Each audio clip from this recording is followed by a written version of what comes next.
There goes another roof.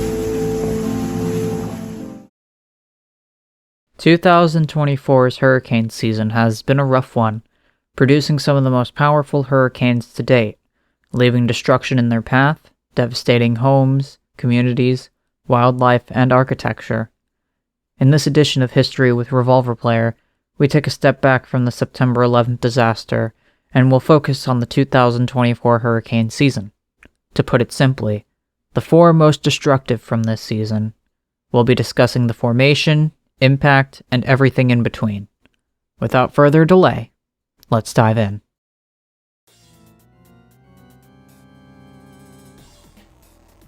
Hurricane Beryl was a deadly and destructive tropical cyclone that impacted parts of the Caribbean, the Yucatan Peninsula, and the Gulf Coast of the United States in late June and early July 2024.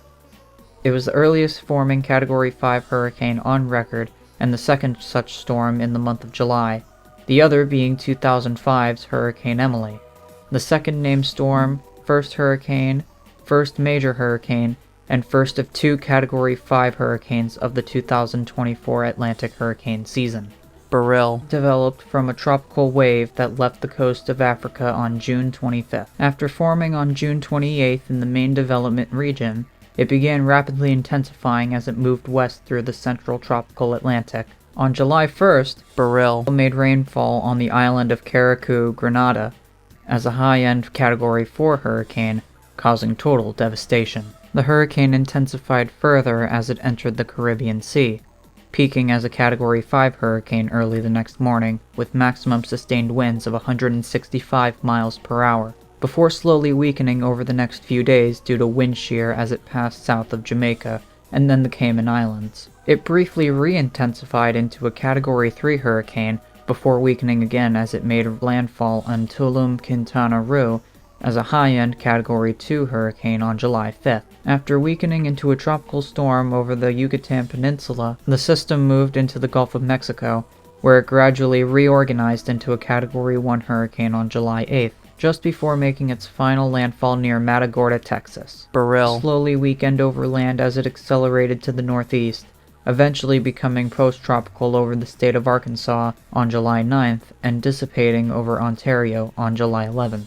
Damage and casualties from the hurricane were widespread. In Venezuela, 6 people were killed and 1 person went missing as a result of the storm. In the United States, the state of Texas experienced severe flooding and wind damage, with reports of at least 36 dead in the Houston region. Additionally, the outer bands of the hurricane produced a prolific tornado outbreak, with tornadoes confirmed in Texas, Louisiana, Arkansas, Mississippi, Indiana, Kentucky, New York, and Ontario. As of August 27th, a total of 70 fatalities have been confirmed, and preliminary damage estimates are more than $6.86 billion. 121 of the state's counties were placed under a severe weather disaster declaration as Beryl approached. All flights into and out from Houston's William P. Hobby Airport and George Bush Intercontinental Airport were either delayed or canceled for July 6th. 1,433 flights in all were canceled as Beryl approached. Amtrak canceled the July 7th eastbound run and the July 8th westbound of the Sunset Limited between New Orleans, Louisiana. Union Pacific and Burlington Northern Santa Fe Railway suspended operations in the Houston area July 7th, and Canadian Pacific Kansas City did so for the following day as Beryl made landfall. Wind damage in the United States ranged from $2.5 billion to $3.5 billion, based on an estimate by CoreLogic. A prolific tornado outbreak spawned by Hurricane Beryl happened in eastern Texas, western Louisiana, and Arkansas on July 8th. The outbreak continued into July 9th, with more tornadoes being confirmed, before impacting the interior northeastern United States and Ontario on July 10th.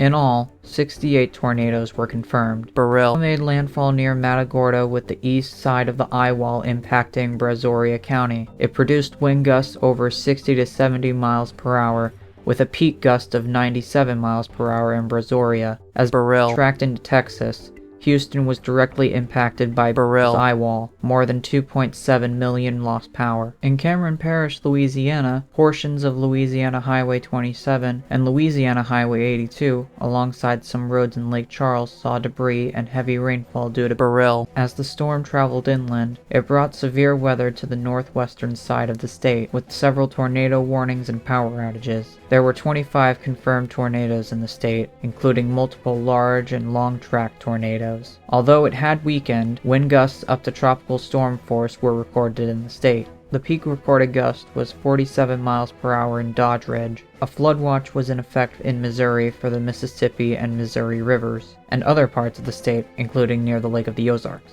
The baseball game between the St. Louis Cardinals and the Kansas City Royals was rescheduled due to rainfall from Beryl. St. Louis saw flooding and heavy rainfall.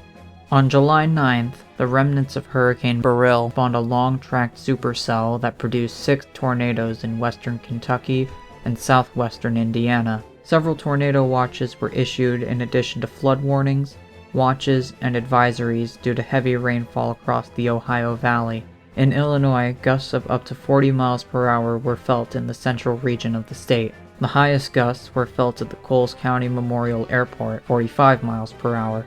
Flood watches were issued in DuPage County. Many fields, especially in the southern portion of the state, were inundated with floods. As the storm's remnants moved over the lower peninsula of Michigan late that day and into the next day, 34 counties were put under a flood watch and 8 under a flood advisory.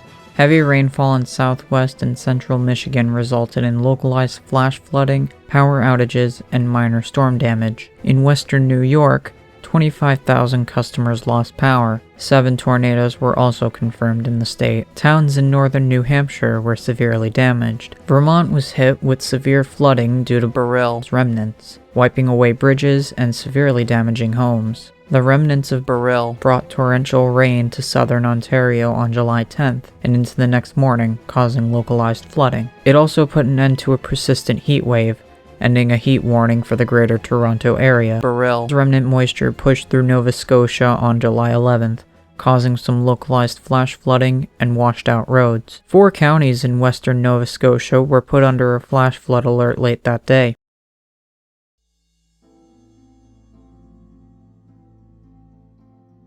Hurricane Debby was a slow-moving and erratic Category 1 hurricane that caused widespread flooding across the southeastern United States in early August 2024.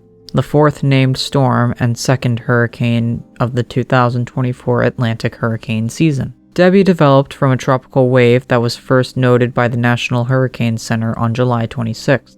The system began to organize over Cuba and was designated a potential tropical cyclone on August 2nd. After exiting off the southern coast of Cuba, the disturbance organized into a tropical depression early on August 3rd. Later that day, it became a tropical storm in the Florida Straits, being named Debby. It moved northwards and gradually intensified into a Category 1 hurricane before making landfall near Steinhatchee, Florida, early on August 5th. Debby weakened once inland and began to slow down over the southeastern United States, causing widespread flooding from heavy rain. It re-emerged in the Atlantic on August 7th before slowly moving northwards again, making landfall in South Carolina early on August 8th before weakening and becoming post-tropical the next day. States of emergency were declared for the states of Florida, Georgia, North Carolina, South Carolina, and Virginia ahead of the storm. Heavy rains fell as a result of the storm moving slowly, with accumulations peaking near 20 inches of rain near Sarasota, Florida as of August 7th. 24 tornadoes were confirmed as the storm also moved up the east coast of the United States. 10 fatalities have been attributed to the storm, and preliminary damage reports are estimated to be $1 to $2 billion. On July 31st, the National Weather Service Miami began warning for potential excessive rainfall. The southern Florida Keys and Dry Tortugas were placed under a tropical storm warning. Another tropical storm warning was issued for areas from East Cape Sable to Suwannee River, also from Indian Pass to Mexico Beach. A third tropical storm warning was issued. On the East Coast, a tropical storm warning was declared from the Florida-Georgia border to Ponte Vedra Beach. Governor Ron DeSantis declared a state of emergency for 61 counties in Florida. The governor also activated 3,000 members of the Florida National Guard. President Joe Biden approved a disaster declaration for the state August 4th. In Franklin County, mandatory evacuations were issued for the barrier islands. Citrus County and Levy County also issued mandatory evacuations for their coastal regions. Coastal Georgia was placed under storm surge and tropical storm warnings. Governor Brian Kemp declared a state of emergency in Georgia ahead of Debbie on August 3rd. On August 4th, Governor Henry McMaster declared a state of emergency in South Carolina, as well as State Attorney General Alan Wilson enacting the state's price gouging law, which prohibits unfair prices during times of disaster. Multiple National Weather Service offices in North Carolina issued flood warnings for the southeast of the state, and Governor Roy Cooper issued a state of emergency for the entire state. Prior to the storm, the National Weather Service issued a wind advisory for New York City, with wind gusts of up to 50 miles per hour anticipated. The outer bands of Debbie began impacting Central and South Florida on August 3rd, bringing gusty winds and rainfall. More than 2 feet of storm surge inundated Fort Myers Beach, where communities there were still recovering from the record storm surge from Hurricane Ian nearly 2 years prior, resulting in major flooding. As Debbie made landfall, almost 250,000 outages were reported. In Georgia, around 47,000 customers lost power. Due to flooding along the Okeechee River, officials in Effingham County issued a mandatory evacuation for roads along the river. In Colleton County, South Carolina, fears developed surrounding a possible breach of the McGrady Dam. The sheriff's office declared a mandatory evacuation. Heavy rainfall also caused flooding in parts of Charleston and parts of North Myrtle Beach. A flash flood emergency was issued in Moncks Corner on August 9th. Further north, Washington, D.C. recorded 1.18 inches of rain in just 30 minutes, with a 2.77-inch event total. Heavy rainfall prompted flash flood emergencies for several towns in Steuben and Allegheny counties in New York, where over 4 inches of rain fell. Those same alerts extended into Westfield, Pennsylvania as well. In addition, multiple impassable roadways were reported in Binghamton, New York. On Long Island, tropical moisture enhanced by Debbie resulted in flooding on August 6th, with over 4 inches of rain falling down. 3 days later, when the actual storm crossed through, winds gusted to 46 miles per hour in Islip. LaGuardia Airport imposed a ground stop during the storm.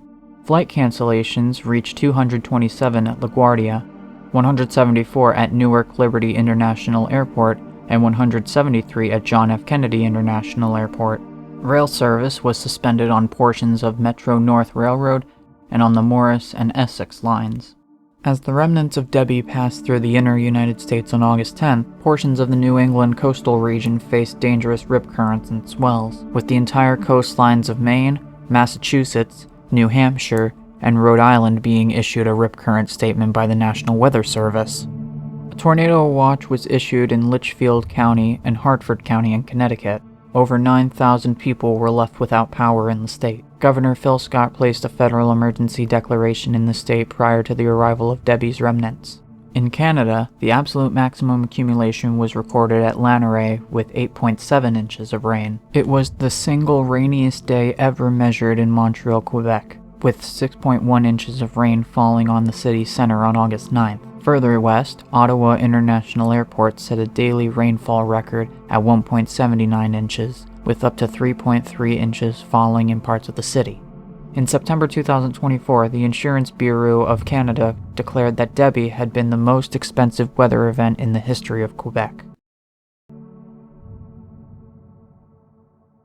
Hurricane Helene was a devastating tropical cyclone that caused widespread destruction and fatalities across the southeastern United States in late September 2024.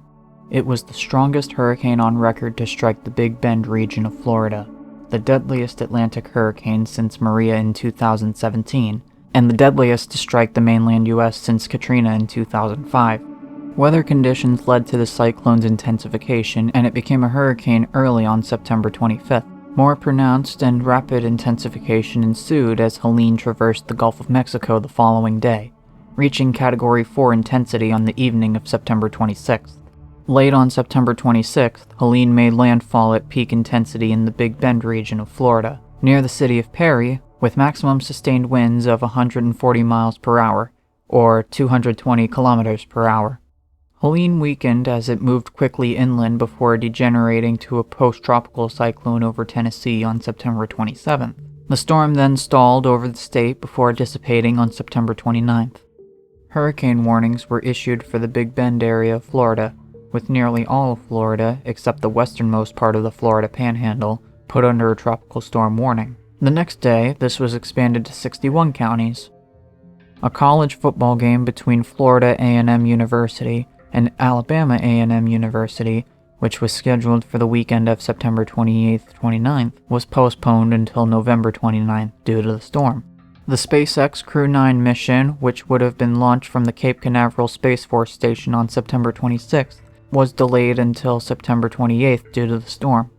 Mickey Mouse's not-so-scary Halloween party was canceled due to Helene, with SeaWorld Orlando and other several parks in Walt Disney World and Universal Orlando also closing or modifying their hours. Halloween Horror Nights was also canceled.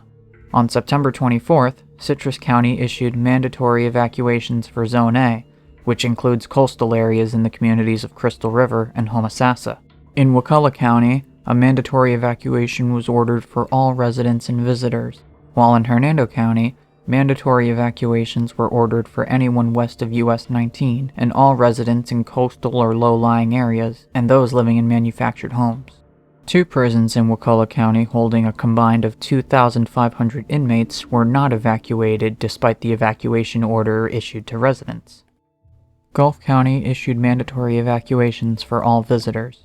In Charlotte County and Franklin County, mandatory evacuations were issued for barrier islands, low-lying and flood-prone areas, manufactured homes, and homes that did not meet building codes.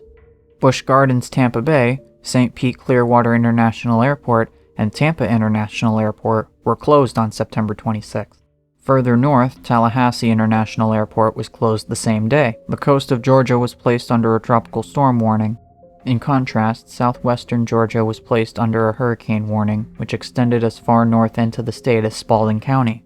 And all tropical storm watches in Georgia were replaced with tropical storm warnings as far north as the Tennessee and Georgia border. On September 24th, in preparation for Helene, officials in the counties of Bryan, Candler, and Chatham began mobilizing emergency response centers. That same day, Governor Brian Kemp issued a state of emergency for Georgia since Helene was expected to track into the state. The Atlanta Braves postponed the remaining 2 games in a series against the New York Mets to September 30th in a doubleheader. The entirety of South Carolina was put under a tropical storm warning, and Governor Henry McMaster issued a statewide state of emergency declaration. Western North Carolina was placed under tropical storm warnings. Governor Roy Cooper declared a state of emergency for North Carolina.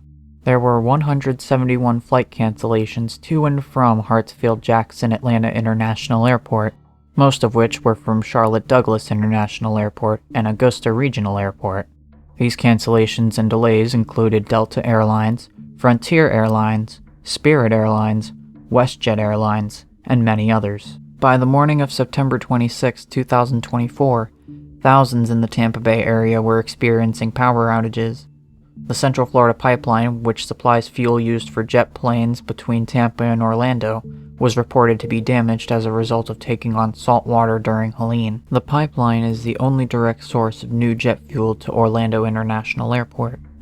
The airport is instead relying on trucking in fuel and reserves. In Atlanta, the National Weather Service in Peachtree City issued the city's first ever flash flood emergency due to Atlanta having its heaviest 3-day rainfall totals in 104 years. Rainfall totals over 48 hours in the city reached 11.12 inches, or 282 millimeters, the most the city has seen in 48 hours since record-keeping began in 1878. Over 1 million customers lost electric power in the state during Helene due to trees falling on power lines across the state and high-speed winds. Helene caused major damage to Georgia's poultry farms, causing damage or total destruction to 107 facilities. In North Carolina, residents living downstream of Lake Lure were ordered to evacuate as its dam was overtopped by water and imminent failure was expected. Lake Lure Dam was later evaluated, and no immediate failure was expected, although erosion on both sides of the dam and compromise of the structural supports were reported. A curfew was issued for Asheville due to the damage that occurred inside the city. The city broke their 2-day rainfall record, recording 9.87 inches of rain. Landslides around Asheville forced sections of I-26 and I-40 to close, and triggered a flash flood emergency for the location. Access to Asheville was cut off from September 27 to the 28th via I-26 to South Carolina. A mudslide and flood waters from the Pigeon River washed out a section of I-40 at the North Carolina-Tennessee border, forcing another closure. The Pigeon River rose to more than 25 feet in Canton, higher than during Hurricane Francis in 2004 and Tropical Storm Fred in 2021. In South Carolina, over 1.3 million customers were without power, the most of any state impacted by Helene, with several counties experiencing a near-complete loss of power. Clemson University faced major online backlash after deciding to host its September 28th homecoming football game against Stanford, bringing 80,295 fans to campus, most of whom were non-locals, at a time when the surrounding upstate, including the nearby city of Clemson and town of Central, were facing widespread power outages and gas shortages. Tailgaters put a heavy strain on already scarce supplies such as gas, hot food from the few local restaurants that remained open, and ice that residents needed to prevent their food from spoiling in the absence of power. Later, on September 28th, Clemson University announced that it would be opening some of its powered facilities and offering free food, drinks, ice, charging stations, and showers to the community for members in need of respite following the storm. However, many criticized the university for not doing so sooner. Criticism continued when Clemson University announced that classes would be canceled on Monday, September 30th, seemingly contradicting the earlier assertion that the area was recovered well enough to host a game. In Tennessee, Nashville broke a daily rainfall record on September 27th. The Nashville Predators postponed a preseason game against the Tampa Bay Lightning to October 7th due to severe weather in the area. Early on September 28th, the Tennessee Valley Authority Utility Company issued a condition red alert for the Nolichucky Dam, saying that a failure of the dam was imminent, and local authorities issued an evacuation order. However, it was reported by late morning the same day that water levels along the Nolichucky River were lowering.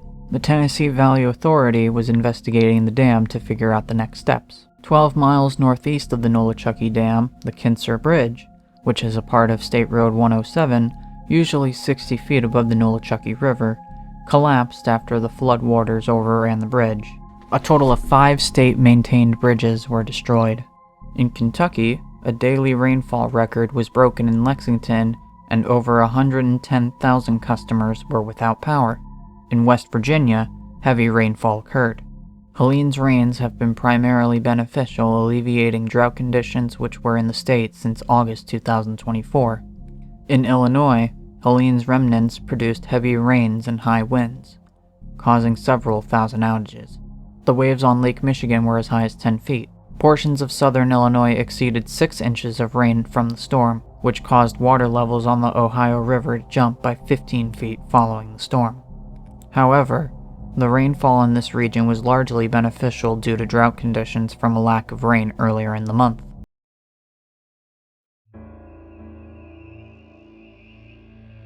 And lastly, Hurricane Milton was an extremely powerful and devastating Atlantic hurricane, which became the second most intense tropical cyclone ever recorded over the Gulf of Mexico, behind only Hurricane Rita in 2005.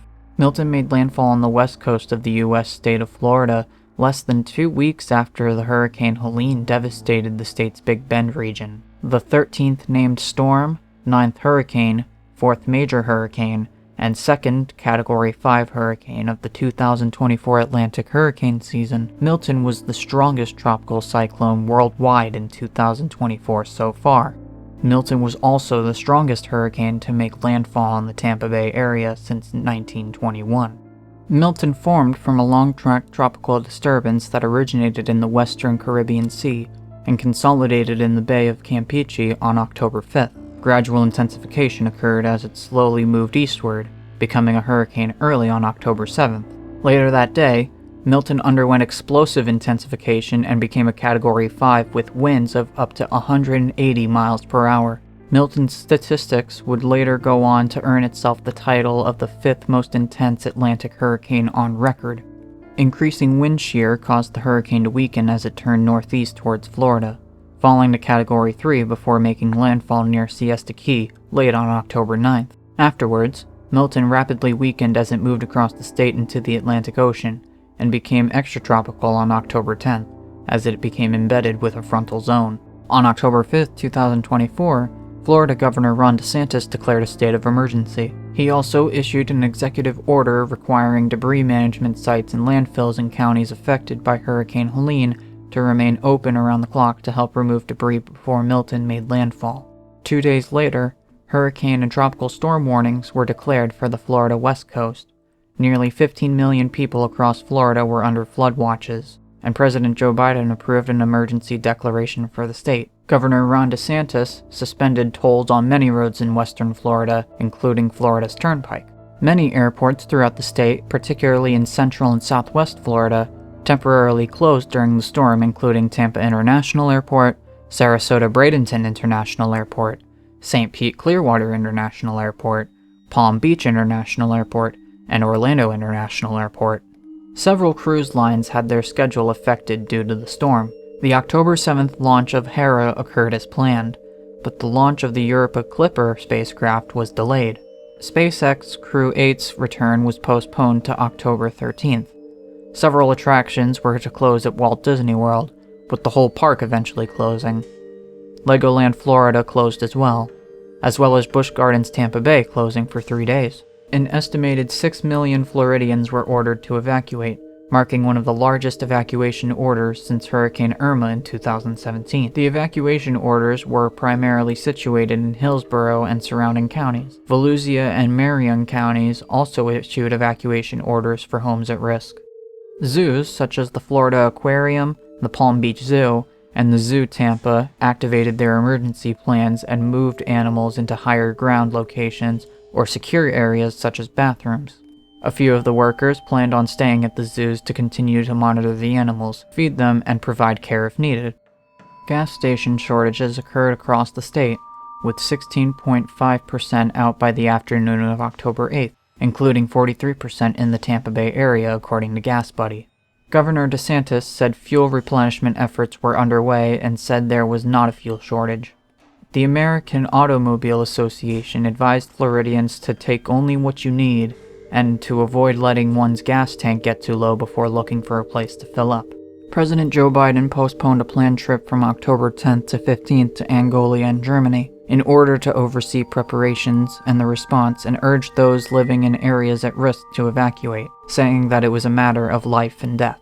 The Federal Emergency Management Agency, or FEMA, suffered a staffing shortage ahead of the storm, with only 9% of the agency's staff available. According to Homeland Security Secretary Alejandro Mayorkas, the agency remains ready to respond, saying that we can respond to multiple events at a single time. Over the previous 5 years, at least 25% of staff remained available by October 7th. This figure was lower than in 2017 when FEMA staff availability dropped to 19% as FEMA staff responded to Hurricane Harvey, Hurricane Irma, and Hurricane Maria. In Georgia, the coastal region was put under a tropical storm warning. On October 9th, at least 19 confirmed tornadoes touched down in Florida before the storm made landfall as a result of the tornado outbreak that occurred that morning and afternoon.